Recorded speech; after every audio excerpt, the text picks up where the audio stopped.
Good evening, happy Monday. Charlie, Fane, Destiny, Sparkled. What's happening, everybody? Thanks for joining on this Monday. We're going 15 minutes of fire this Monday. We're going to talk about some relationship goals and just start off our week on a high note. So it's good to see everybody. David and Harvey, Ruby, good to see you. Good to see everybody checking in. Hope that you had a fantastic weekend. Hope that you did something that you enjoyed. So, as we do, make sure you say hi to somebody, check in and say hello to somebody before we jump in and just start talking about some relationship goals and really being intentional. Good evening, Letitia.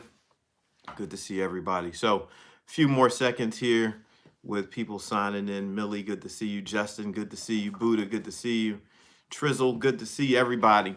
So, as everybody's joining in, I want to take some time um, on the night after the Super Bowl, and I want to talk about it because I think that as far as relationships go, there are a lot of huge takeaways that we can find from the Super Bowl.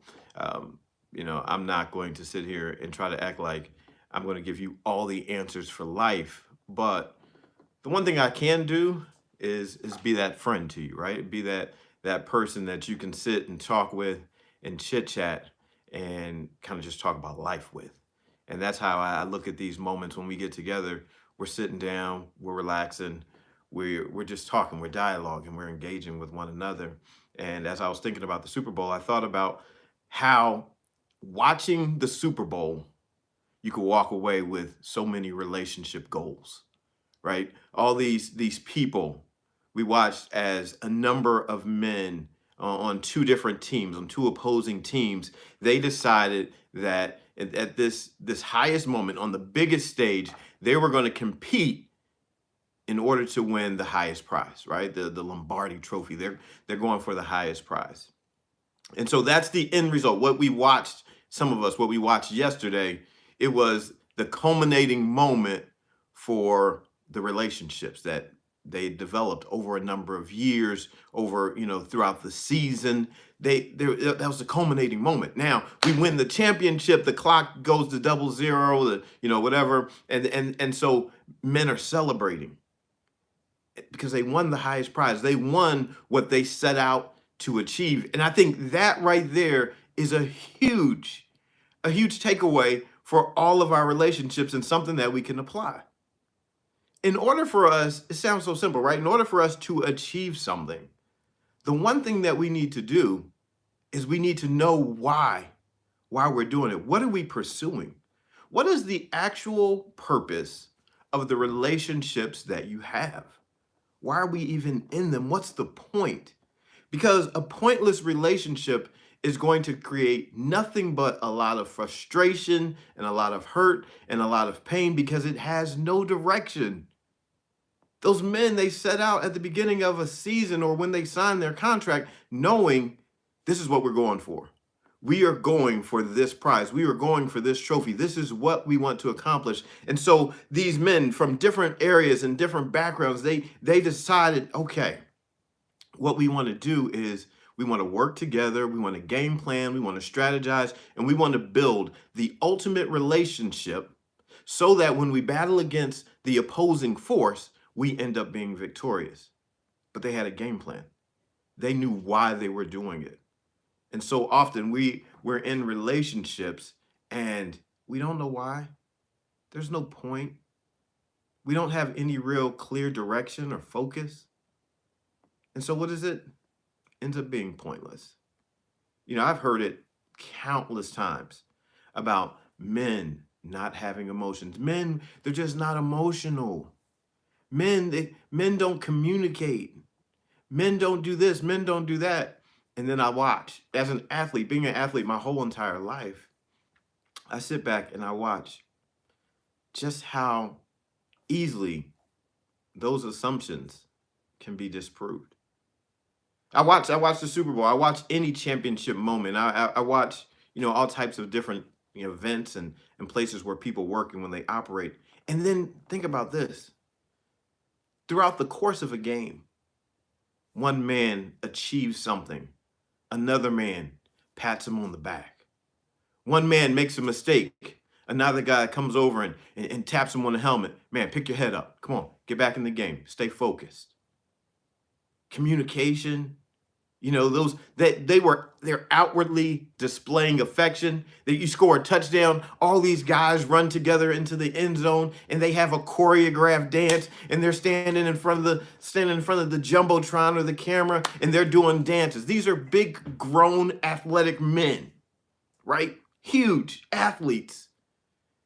But somewhere along the way, these grown men getting paid gobs of money decided they were going to choreograph a dance so that when they reached the end zone or where they scored a touchdown, they were going to have a choreographed dance set up.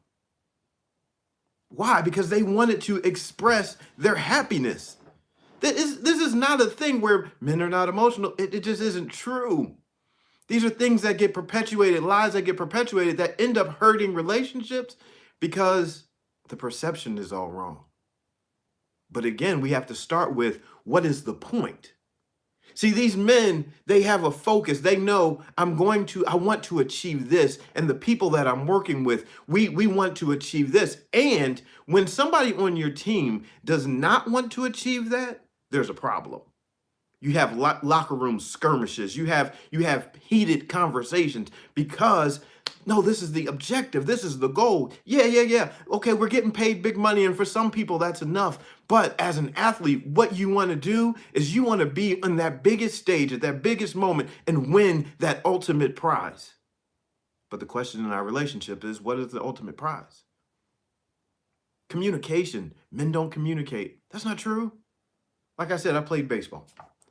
We were so good at communicating that we didn't even use words. If you've ever watched a baseball game, you might see somebody do something like this and do something like this, tip their cap, right? They're giving signals. Signals. We're not even using audible words. Signals. Just a simple signal. This, okay. When I do this and when I do that, when I do this, it means something. Communication. Why? Because if we can become good at this, if we can become good at the communication, then the opposing force doesn't have an opportunity to steal what we're after. If we can become good at our communication, what it does is it establishes a realm of protection. When our communication is such that the outside force doesn't understand our communication, we are now protecting what's on the inside. And why do we want to protect it? Because we're moving towards the ultimate goal. Relationships need a purpose. Relationships need communication. Relationships have a way to express feeling. Grown men dancing in an end zone? They win the championship, and immediately after being victorious, these men, the confetti's falling. Men are laying on the ground. They're doing snow angels in the confetti. They get so excited even before the final minute is up. They take a big jug of Gatorade and they pour it on their coach. They begin celebrating because they say, "Coach, listen, we achieved what we were after." In that moment, the pain goes away. The injury, you're not feeling the injury. You're not thinking about all the practice. You're not thinking about the frustration because you've achieved that ultimate goal that takes you back to the beginning. See, when we can reverse engineer our relationships and we don't emotionalize it. See, you can't emotionalize the championship and carry that emotion all year long. Can't do it. See, your ultimate goal, the thing that you're after, you cannot sustain that approaching it with emotion alone. It's too long. The journey takes too long for it to be an emotional journey. Guys, that when you're in the middle, I played football, I played basketball, I played baseball. We did these things in football, they were called two-a-days, where we'd show up in the morning, we would practice, then we get a little lunch break, and then we practice again in the evening. And this is at the beginning of the season. This in the summertime, before the season starts, we're doing this. We're working hard. See, we're working hard in what's called the preseason. We're grinding, we're fighting, we're battling, we're lifting weights, we're training, we're conditioning. That time is hard. It's harder than even the games that are going to follow. Why? Because you're conditioning yourself for a whole nother moment. But at that time, do you think that you're having the happy, go lucky, fluffy, oh, championship feelings? No. Mm-mm. That is not what you feel.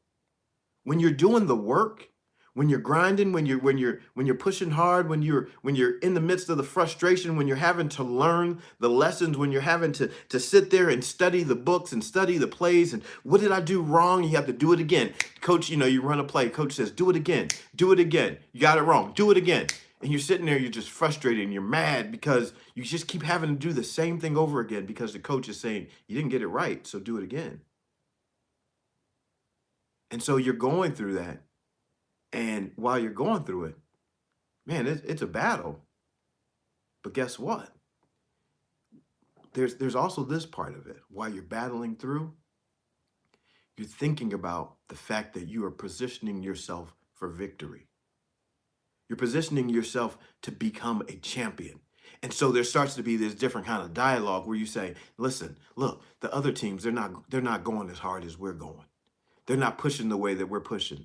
They're not battling the way that we're battling. They're not studying the way that you're studying. So what happens is you start to see your efforts and what you're doing as being beneficial for the ultimate prize and the ultimate goal. So you don't despise the effort. You learn to start to love it. You start to learn the process. You start to say, listen, this pain is going to get us to the championship because somebody else, right now, we're doing 2 a days. They only did 1 a day. Right now, they're not having the hard conversations. They're giving up. They're walking away. But we're pushing through. We're working through it. We're getting better. We're getting stronger. We're going to become everything. We're becoming the champions right now that we're going to be in the end. Right now, in the beginning, we are outlasting our opposition. But we have a purpose. Sometimes we would get shirts or something made, like focused on the championship. Right? We have, you get slogans, you get things made that say, listen, we're focused on the championship. One of the things that I love so much about being an athlete and being a man, especially when I would hear people say, like men, just talking about men, I would always point out this. As an athlete, men and women, female athletes too, but I'm talking about men at this time, they're playing for the ring. They want the ring. That ring is a championship. That ring says they paid a price. That ring says that there's something that they did that others weren't willing to do. There was something that they did that separated themselves from others. And for me as a man, I wanted the ring too. I wanted the wedding ring. I wanted the championship ring. The ring is the ring. You want the ring because it sets you apart. Oftentimes in our relationships, we can see it for sports. We could see it for work. But for some reason, when it comes down to our interpersonal relationships, we sometimes don't reverse engineer it. We don't think about wanting to achieve something specific, right? We can, in our relationships, we can set a course every day. We can set monthly goals. We can set, quarterly goals. We can set yearly goals, 5-year plans. What do we want to achieve? If we're going to be together, then what are we going to achieve this month? What are we going to achieve this week? What are we going to achieve today? Are we going to make sure that we put in some time together to practice loving one another? Are we going to put in some time together to practice our communication signals? Are we going to put in some time together to understand that we need one another? Are we going to put in some time together in the training room where we get stronger? Are we going to put in some time together where we evaluate and we do some rehab after we've been through some stuff so that we can heal, so that we can recover? Because that happens. When we look back through a professional sports season, we know that there's a lot of things that happen. There's a preseason. But even before the preseason, there's this thing they call the draft, where they're actually making a selection. And then you go through a preseason of conditioning and learning. And then you're going through the formations and the practices. And then you get into your season, and that's a whole different way and a whole different approach. Every season from the draft season, to the preseason, to the regular season, to the playoff season, to the championship, to the postseason. All of the seasons have different requirements. And let me tell you, there are times in the game, there are times in the process where somebody gets hurt. And the teammates, you'll see a group of the teammates, they might take a knee. You see the teammates, when someone gets hurt, they go over to that person and they reach out and they touch them, and man, I just want to encourage you. It's going to be all right. You know, you're down right now. You're going to come back. You're going to make a comeback.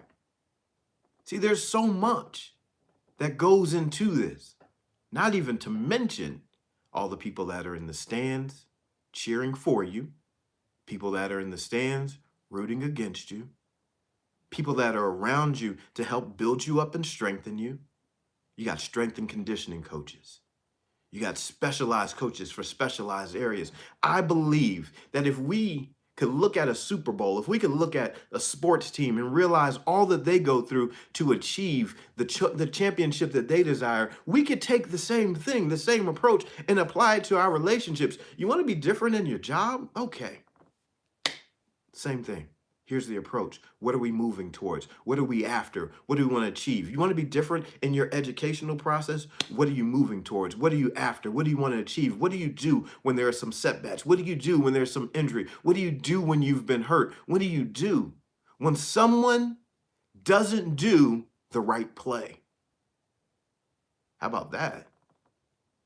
How about when there's a formation called? How about when we know we're supposed to be in this way and somebody might have the ball in their hands and they're running and they're making moves and they're just making decisions and they're moving and then all of a sudden there's this thing that happens when the opposition knocks the ball out of their hands, and it's called a fumble. Where the thing that they're supposed to be carrying, they drop the ball. They make the mistake. Sometimes the mistake is so costly that it cost them the game. What do? Because in some situations, some teams don't just simply part ways with that person. They don't cut them after the game. They don't just say, you know what, we're done with you, you're out of here. Sometimes they say, look, we know you fumbled. You cost us the big game. You know, it's hard to trust you because you may have fumbled more than once. But we want to stick it out with you. But then there's a whole nother situation where, listen, this fumble's so costly. We notice that you not only fumble, but we don't see you putting in the work to correct the fact that you do fumble. We don't see you in the weight room training so that you could be stronger, so that the opposition doesn't strip you of your responsibilities. We don't see you doing the work. So what we're going to do is we're going to let you go because we don't trust you to be able to successfully carry the load that we want to hand to you. I believe there are so many examples, and I love it because yesterday, seeing, a man that has been deemed the greatest of all time, Tom Brady, the greatest quarterback of all time. I sit and I marvel, and I was thinking about this. What is that like? To be known, to be recognized as the greatest of all time at anything. I don't care if you're shooting marbles. I don't care, whatever you're doing. The greatest of all time. What kind of price do you have to pay for that? What kind of price do you have to pay to become the greatest spouse of all time, or the greatest parent of all time to your children, the greatest employee of all time, the greatest boss of all time to the people that you are with? What does it cost you in order to become the greatest of all time to those that you are in relationship with? What manner of service do we have to put forth? What kind of effort? Because he's not the biggest, he's not the fastest, it wasn't his natural tools that made him the greatest of all time.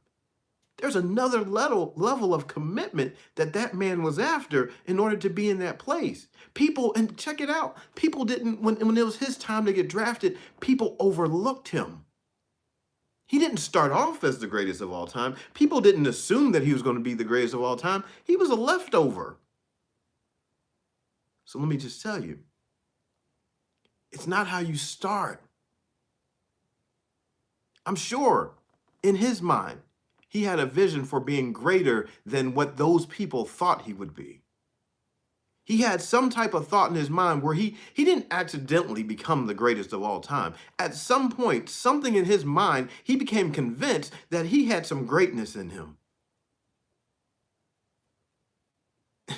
And his leadership impacted those that were around him.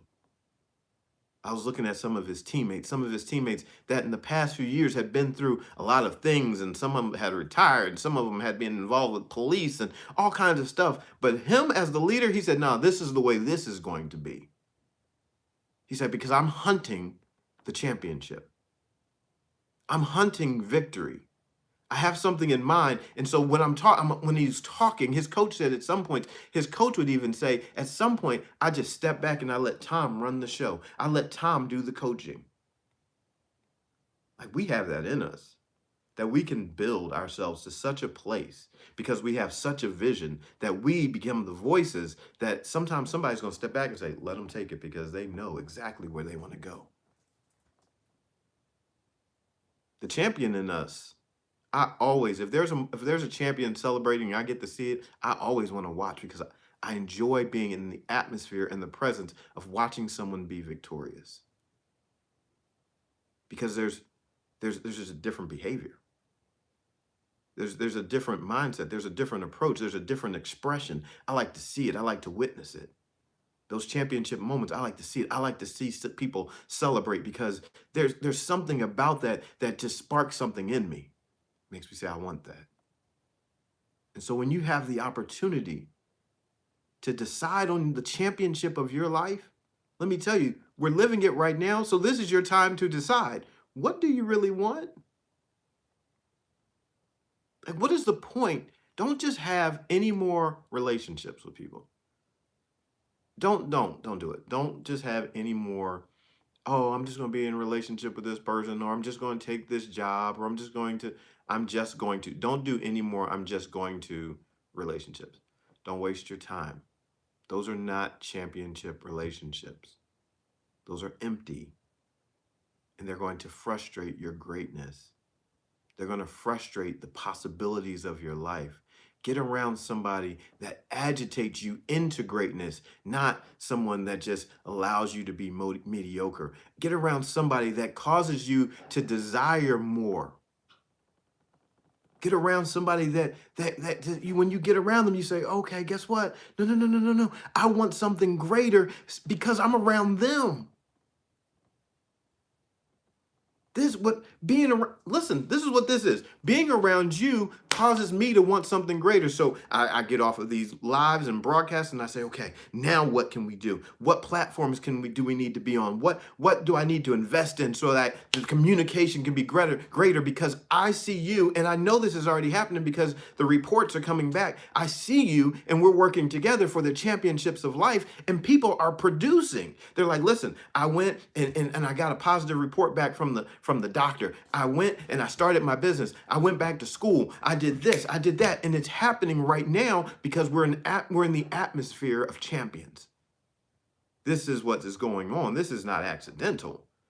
There's stuff happening. I'm looking at names as they scroll through, and I know that people are changing their lives. They're getting out of toxic and old and damaging relationships, and they're moving into something greater.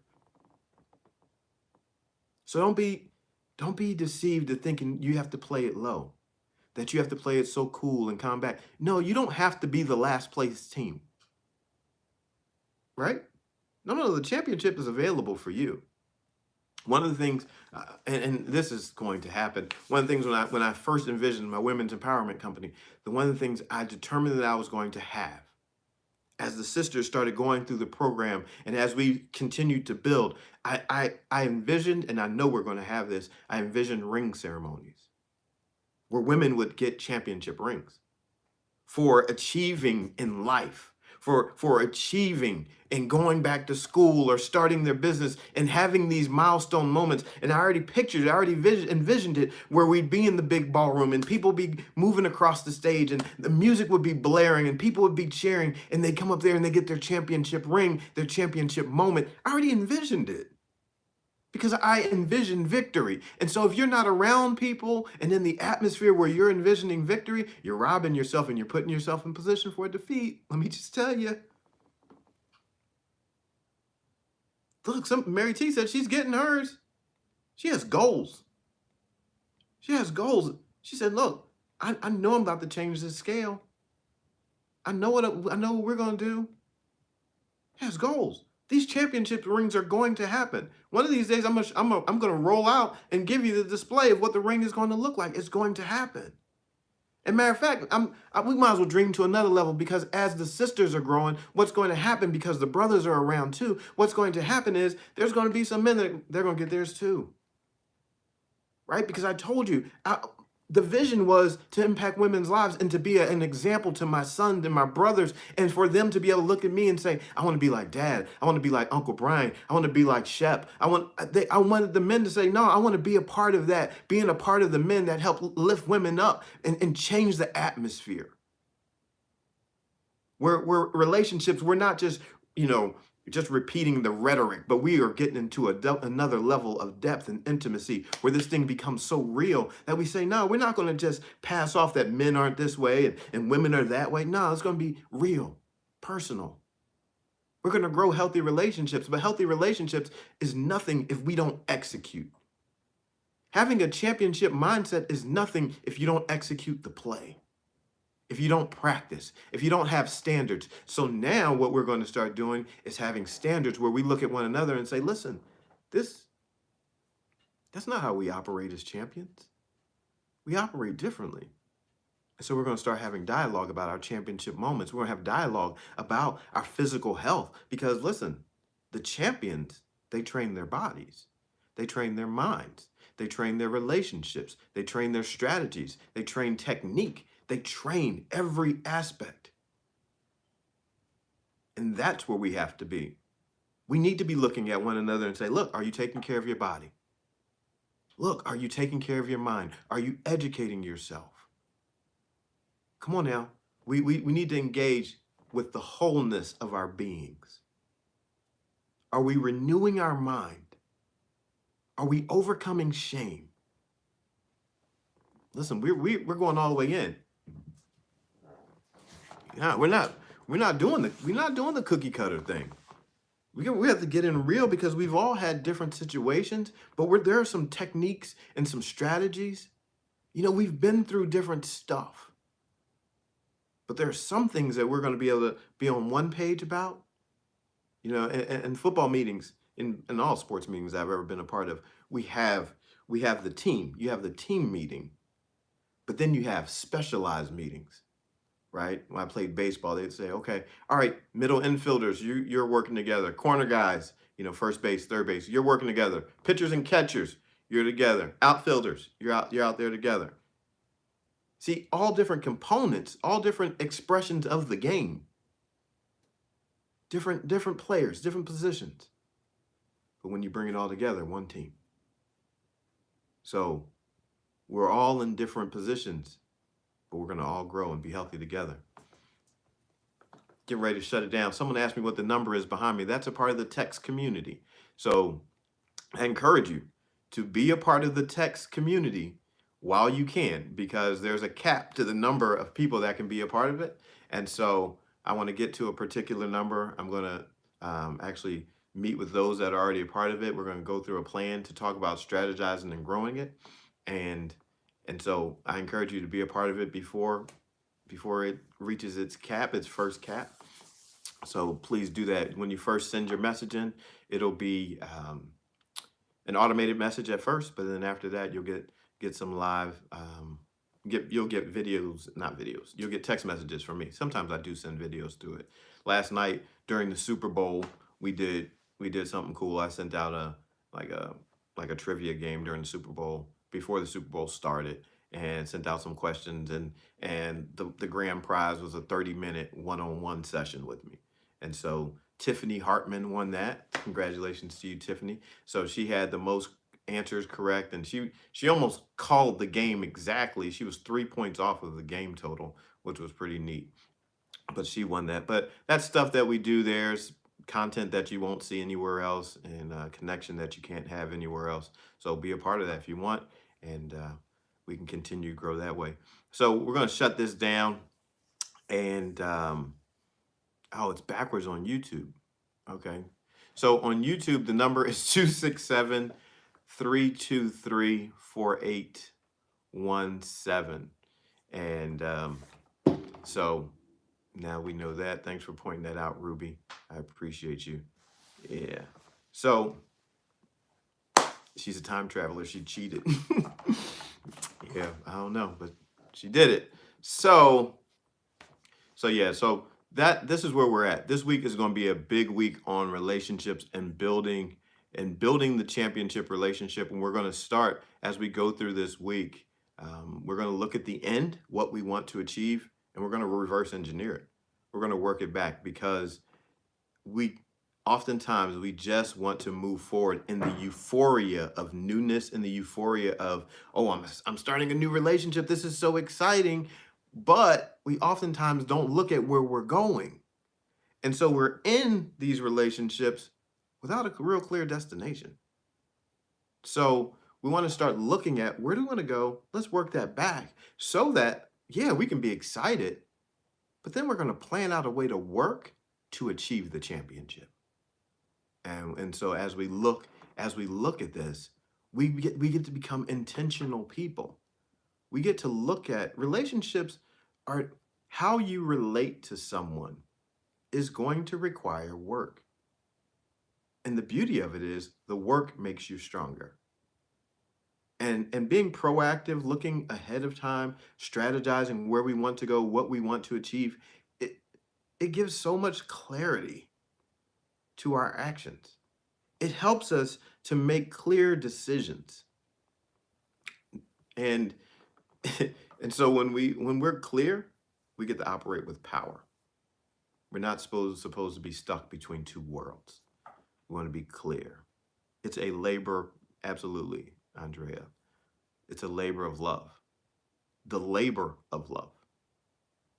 It's a gift to you. To work is a gift. The weight room is a gift. Strength and conditioning is a gift. Going out to run is a gift. When we're preparing for the season, practicing against one another, it's a gift. It's a gift. But then as we move forward, we get to learn how to, apply the gift and embrace the gift and share in the moments that will make the championship moment even more special. And all of us can have that in all of our relationships. But we have to be intentional and we have to do the work. So that's what we're going to do. Let's pray. Father, thank you for this day. Thank you for your many blessings. Thank you for all that you have done. Thank you for these moments, these sessions, these times for us to be together, to be encouraged and strengthened, and to develop our mindsets in a way that will help us to overcome the opposition of our lives. We've all been through some stuff. We've all had the moments where we fumbled, where we didn't take care of responsibilities, where we've let the team down. But that's not the end. It's not the end of the story. It's not the end of the game. It's not the end of the season. It's not the end of our career. And so now we want to make the ultimate comeback, to be the champions in life that we are destined to be, the champions in life that work for the prize. We want to press toward that mark. We want to achieve the highest calling possible for our lives. We want to deliver to this world the treasure that is within us. We want our relationships to be purposed for something. We don't want our time to be wasted in empty, unfulfilling relationships. We want our lives to produce fruit abundantly. We want to be people of an overflow, that our lives just overflow with joy and with love and with hope and with purpose and with faith and with anything that would add to this world. We want to be difference makers. And so we want to learn the way, we want to strategize. We want to be a community, a family that pulls together, that achieves together, that celebrates together, that would cry together, that would just extend our hands to one another when in those times when someone needs to be lifted up. Let us be those hands that would reach out. Let us be the voice of encouragement. Let us not simply be people on the internet that are passing by one another, but let us see someone and see value in them, see love in them, and express love to them. I pray that you would do miracles, change lives, restore relationships, prosper businesses, prosper relationships. I pray that you would do miracles in people's health and finances. I pray that you would give peace that passes all understanding. Give someone a settled heart where they can feel confident in their decision that they're making, where they could be at ease, where they have been in a place of turmoil. I ask that you would bring them peace. And then I pray that you would set them on fire and turn them loose for them to be the impact maker that they are destined to be. We thank you for these things. In Christ's name, amen. All right, everybody.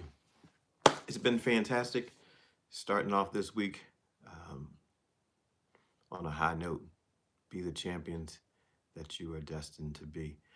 I'm B.A. Shepherd, 2P's ARD, reminding you to be a shepherd. The world has enough sheep. See ya. I love you.